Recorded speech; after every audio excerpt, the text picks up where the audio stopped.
tey lan nga gis comme solution. ci diggante Sonko ak Diomaye hormis limogeage bi. parce que am na ñu gëmul ne dàq Sonko mooy solution bi. lan nga jàpp ne tey mooy solution. xam bu weesoo loolu. man li ma jàpp mooy ñoom ñaar ñoo ko sombi ñoo ko war a naanandoo. kon nañu ànd Sonko pour moi. ok Sonko doit se xam nga à défaut de pouvoir le comment dirais-je xam nga moom li ci doy waar rek. surmonter mooy li ci pervers l'aspect pervers de la question. C'est le fait de tenir le pays en otage.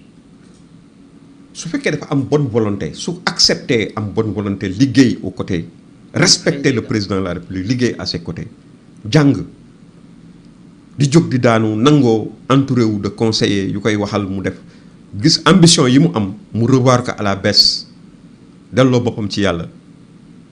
Je me dirais que je suis très idéaliste quoi. Même moi des fois j'ai des problèmes pour dire qu'est-ce qu'il faut faire pour ce pays. La solution elle ne peut pas être une solution miracle. li mën a am rek mooy tey ànd da ngeen di mën a ànd ci jàmm ak salaam ngeen respecter hiérarchie yi ñu respecté ko ku jiitu ñu xam ne moo jiitu lañ ko war a cër bañ ko war a jox ñu cërale ko jox ko ba mu mat sëkk. parce que loolu am na nu muy demee sax ñun ci suñu bopp ñu nekk dans l'opposition sax mais duñ ci gis suñu bopp.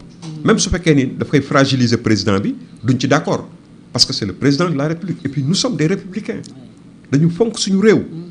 ki ñu jiite aussi dañu am bëgguñu ñuy reetaan ci àddina si. mais c'est l'institution même qu'il faut préserver. mais la question ta question vraiment Fatou elle est très très difficile pour mu mën ci répondre.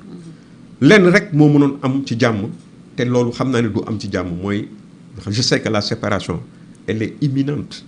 Elle est inscrite dans l'ordre normal des choses. Mais elle sera douloureuse. Xam nga lu tax mu nekk douloureuse c'est la nature de Pastef.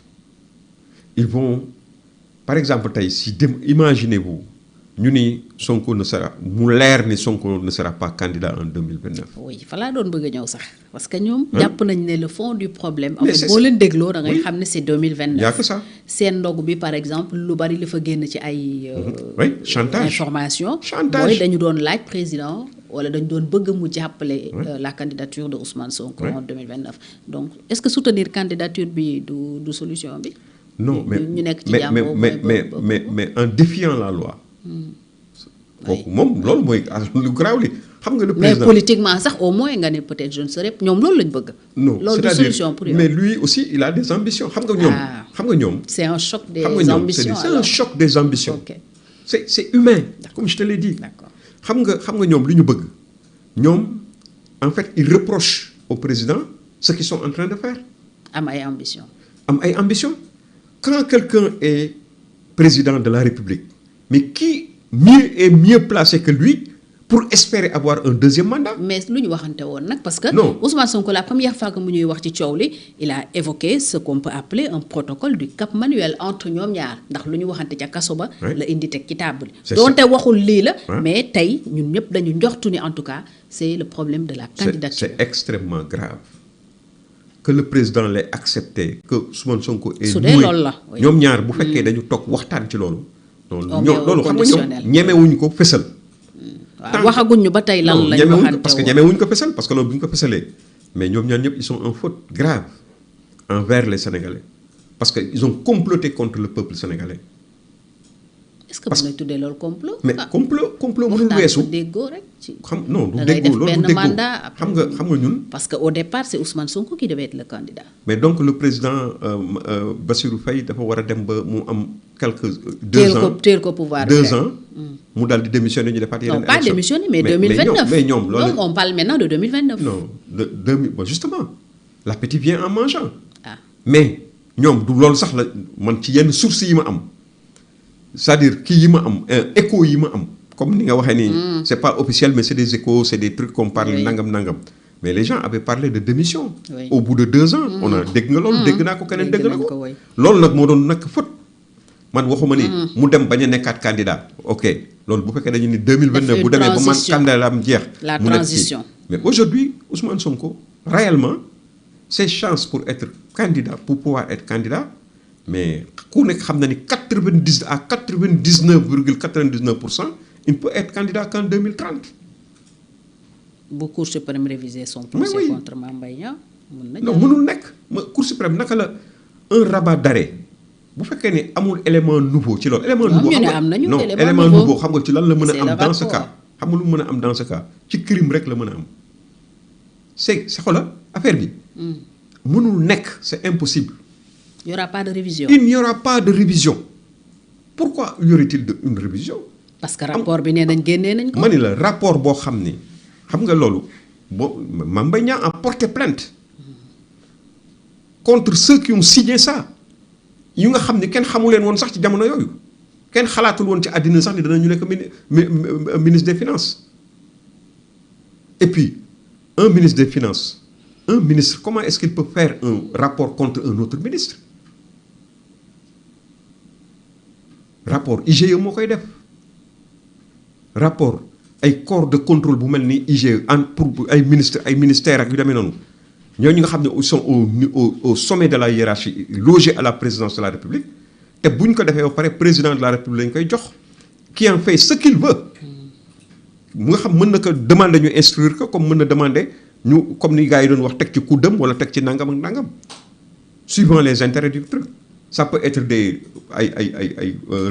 nga xam ne des mesures administratives ça peut être tout ça c'est pas évident que c'est quelque chose boo xam ne dañ koy yóbbu pour atte ko ci au niveau de la haute cour de justice wala lii wala lale donc wax boobu dès lors que def na daanu na ñeenti yoon moom en tant que républicain rek gëm république du Sénégal ba mu jàmm nekk au pouvoir xaar ba nekk au pouvoir daanu nga ñeenti yoon ci benn dossier ba dem ba egsi nga xam ne mooy wërënka kàkk foo xam ne amatul retour muy rabat d'arrêt nga dugal ko Cour suprême rejeté ko mais tu dois te faire une raison dem toog ba 2030 ngay doog bu fekkee da ngay continuer sa am say ambition nga def ko mais il peut plus être candidat et le président de la République aussi il ne peut pas wañaar loxowu waa justice ne leen par force le président de notre parti day nekk candidat et donc moom pour moom xëy na jàpp na ni su nekkul candidat il faut qu'il se prépare lui aussi pour un deuxième mandat pour assurer.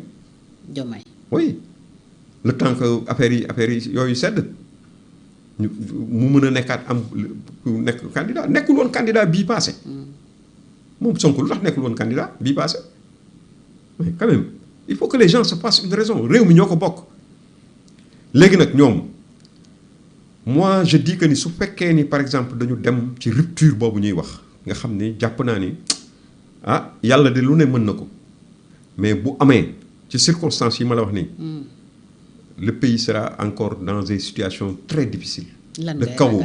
Non, Pastef est un parti violent. Il ne compte que sur ça, que di déconner ci mbedd mi di taal dëkk bi di def ay affaires. yaakaar nga ni bu taxali ko woon tey ñu yeggaat ci comme situation yu doon dund mooy raw en 2021 mooy raw bi ñu doon def ak Macky Sall. ah oui ça je te dis mais des gens wax nañ ko fii des gens beaucoup plus à l'intimité nga xam ne lu nekk dox na seen diggante ci teraanga ak ci baax mais te teewul ci loolu la ñu mujj ray sax la ñu mujj tu as vu le cas de Blaise Compaoré et de Thomas Sankara Blaise c'était le frère de Thomas waxuma la sax ay leader c'est Blaise qui a fait sortir Thomas Sankara de prison. On dit que c'était comme des Siamois. Est-ce que xam nga loolu xam nga ñu bëri xamuñu ni Blaise moo def coup d'état bi Blaise moo dem génnee Thomas Sankara bi ñu tëjoon ci kaso mu libéré ko yëkkati mbir yi tekka ci loxoom le cas de Blaise et de machin c'est à peu près comme le cas de Sonko et truc ci ni mu demee nii. Blaise quelque part am ci bu fekkee ni jox pouvoir la rek mën naa ni moo jox pouvoir bi Thomas mais daf ko jiital ba pare après ñu am ay divergences parce que Thomas benn instant il était dans la radicalisation etc. Blaise quelque part il voyait que c'était voilà des leurs quoi yenn affaires yi ñu gëmoon taxawul ci état la ñu nekk léegi il faut changer de machin de fusil d'épaule ñu am ay divergences. S'adapter à la réalité. Oui, s'adapter à la réalité aux réalités du moment.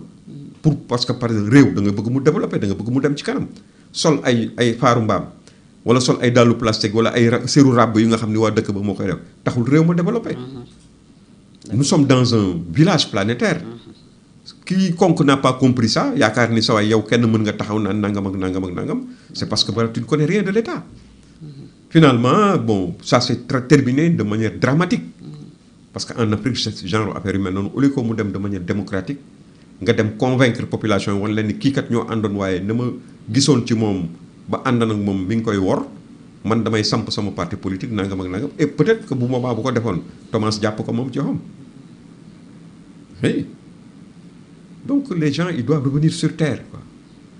Sénégal nag ak genre dëkk yooyu il y a des années-lumière ñun lu ñu jàppoon mooy Sénégal mi ngi nekkoon sur orbite un pays où tout était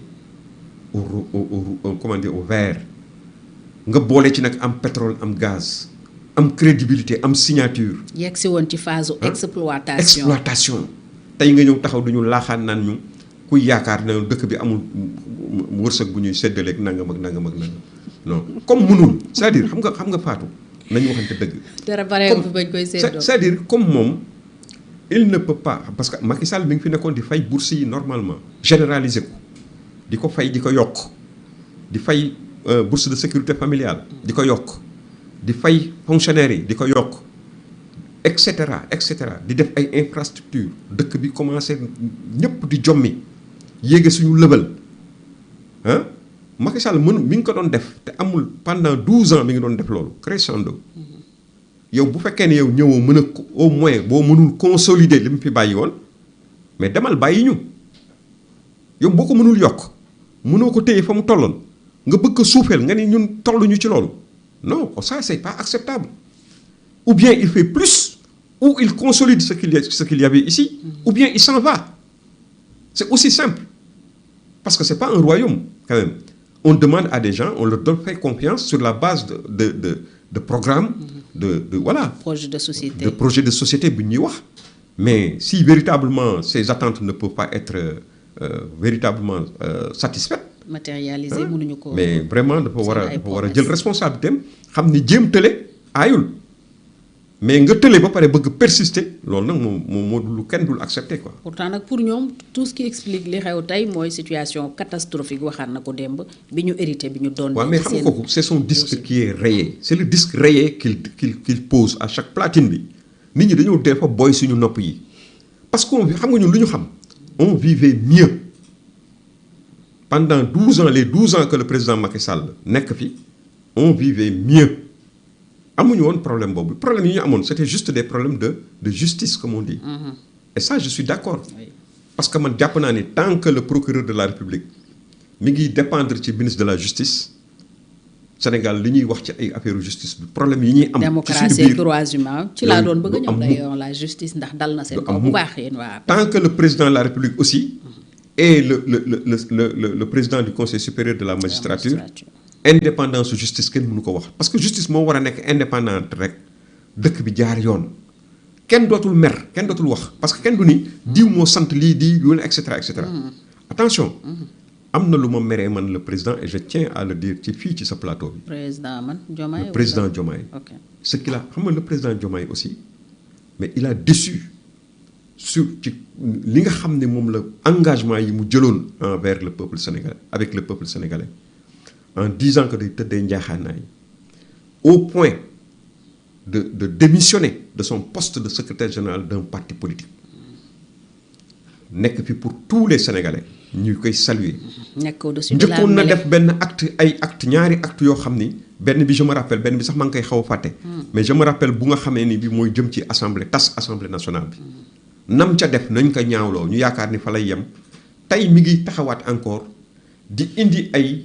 coalition de parti di ko taxawal di ko jëmmal wëlbati ko encore taxaw di inviter ay benn parti politique ci suñu palais bi n'est-ce pas yeewu benn suba woote encore doyu ko mu dem di woo une partie de la représentation nationale parce que ñoom bokk na ni ñoo bokk camp ça véritablement c'est très grave par rapport ak engagement yi nga xam ne jëloon na ko Ousmane Sonko a raison par rapport à ça il ne doit pas loolu bu koy def ko war a def dans un lieu privé donte sax c'est moins grave loolu def ko dans un lieu privé donte du ko disculper ci engagement yi mu jëloon ak sénégalais te respecté pour être au-dessus de la mêlée. D'être au-dessus de la mêlée. Lui il doit pas parler de parti politique il doit pas parler de match il doit doxal réew mi yamale sénégalais yépp ku nekkul ci yoon ak fonction boo mën a am mu teg la ci yoon parce qu'il a juré de respecter la loi et de faire respecter la loi n'est-ce pas donc fexe ba sénégalais yi nekk benn au moins politique bi nga xam ne moom mooy déterminer la politique de la nation c'est pas un parti politique moo koy déterminer nous ne sommes pas dans le cadre d'un état parti et aujourd'hui tu vois que toutes ces lii nga xam ne moom la ñuy tëb di dal bi nga gis yépp ci Pastef ak son leader c'est parce que volonté wu teg parti état moom moo leen habité. waxaat nañ ko d'ailleurs sax dégg nga ba nga xam ni jotaay beeg. mais xanaa gisoo keroog le président de l'Assemblée nationale bi mu demee Chine di jël mission boo xam ne Assemblée nationale lu réew mi la nga dem di yóbbu di nga dem ñu wax amoo lay. bu ngay wax mais joxe na ci explication dama ko fekk drapeau bi. fekk ñu teg ko. ça c'est très grave c'est très grave. kon ñu ngi ci yoonu état parti ñoom bi ñu bëgg. justice tudd nga ko sànq. wax nga ne au plan économique ak dundinu askan bi fi ñu fekkoon dañu faa wàccee. justice. jàpp nga ne dañ cee deltu ginnaaw wala ba tey ñu ngi ci liñ newoon. ba léegi ñu ngi